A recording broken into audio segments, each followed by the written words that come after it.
ગરમીના દિવસોમાં મોટાભાગના લોકો ફ્રીજનું પાણી પીતા હોય છે. તડકામાંથી ઘરે આવ્યા પછી અનેક લોકો ફ્રીજનું પાણી ગટગટાવી જતા હોય છે. પરંતુ શું તમે જાણો છો, આ આદત તમને બીમારી કરી શકે છે. એકદમ ગરમીમાંથી આવીને તમે ઠંડુ પાણી પીવો છો તો સ્વાસ્થ્ય માટે હાનિકારક સાબિત થઈ શકે છે.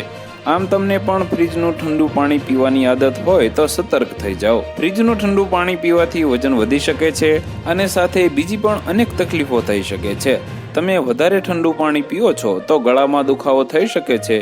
આ સાથે ઇન્ફેક્શન થવાના ચાન્સીસ વધી જાય છે. આ માટે ગરમીમાં વધારે ઠંડુ પાણી પીશો નહીં.